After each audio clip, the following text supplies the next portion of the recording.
may have heard these things referred to as bar clamps, grip heads, or knuckles. They go by a lot of names out in the industry, depending on who you're talking to and which manufacturer is making them. But they are the bit that takes the crossbar on your C-stand and holds it to the main bar of your C-stand. So that's what I take a couple minutes today and talk about. Now, before I get into the details of why I'm talking about these two specific ones, I want to briefly mention this. Looks very similar, although you may notice it does not have the big round part on the side. Serves a somewhat similar function, except not really. This is a flag clamp, or a gobo holder, or card clamp, or they go by, again, many names. This is something that you put on the end of your crossbar for your C-stand, or you could put it on the top of your C-stand as well, and then clamp a soft gobo or flag to it. You know, usually that's going to be made out of foam or foam board or something like that to control light. These are not really designed, although I think they're perfectly capable of doing it, they're not really designed to support a crossbar with a load on the end of it. So these are not what we're talking about. What we're talking about in this video are these. And I have two kinds here. So this one here is your industry standard bar clamp or knuckle or whatever you wish to call it. I'm going to just call it a clamp. This is your industry standard one. Now, if you have ever jumped on YouTube because you just got a C-stand and you're watching somebody talk about how to use C-stands and what you need to know to do that, then you've probably seen somebody who's a grip talking about the proper orientation and setup of a C-stand. So if you have a C-stand, you know you have three legs. The longest, tallest leg is the leg that you point in the direction of your load. Your clamp, bar clamp, goes on top of the stand like this, oriented so that when you put your crossbar in, I am using this short piece of pipe because I don't have the room to work with a big full crossbar, oriented so that when you put your crossbar in, the weight on the end of the crossbar out here causes the crossbar to want to rotate this way, the same direction that your clamp holding it in place rotates to get tighter. So that orientation is going to be, if you're standing behind the stand with the bar clamp on top and the load out in front, the clamp will be oriented so your crossbar is on the right-hand side of the main column of your stand. What you don't want to do is orient it this way, where it's on the left-hand side. This way, the weight out here on the end of the load is going to want to rotate it again in this direction, but that now corresponds to loosening on the clamp instead of tightening. Now, the reason these are the industry standard in terms of out there in Hollywood or whatever is these are infinitely adjustable. The reason that they can slip and slide is they work entirely based on friction. You have a serrated plate on the stand side, you have a serrated plate on the clamp side, and you have a washer in between.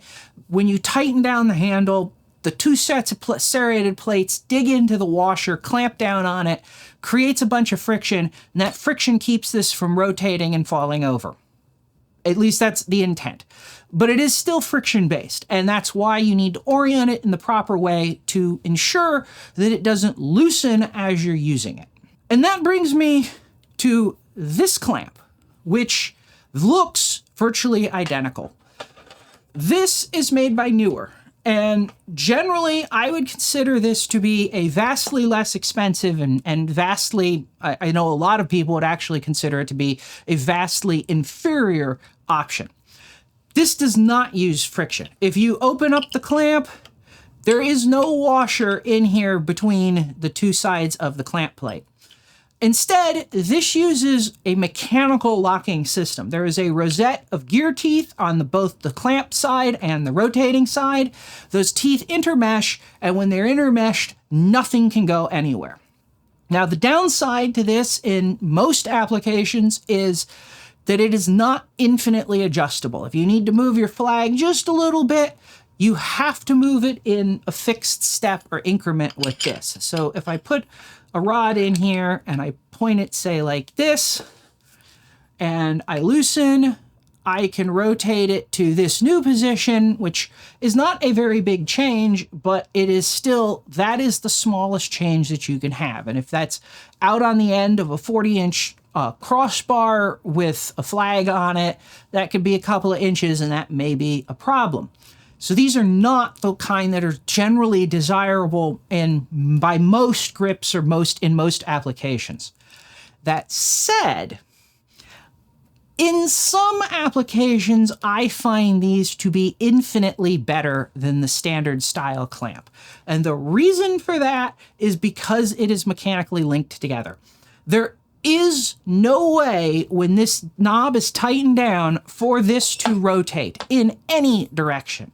It's far, far more secure because those teeth intermesh and they're not going anywhere.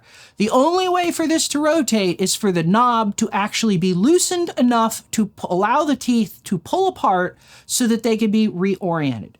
Now, the reason I'm talking about this is because there are some applications. For example, if you wanted to build something, it's like an easy DIY overhead camera rig, where this kind of clamp, I feel, is vastly superior because it does not rely on friction. It relies purely on mechanical locking in the rotation assembly. The weight or the load on this can be out front, it can be back here, it doesn't matter. You can put it any way on the top of your center or your C-stand column.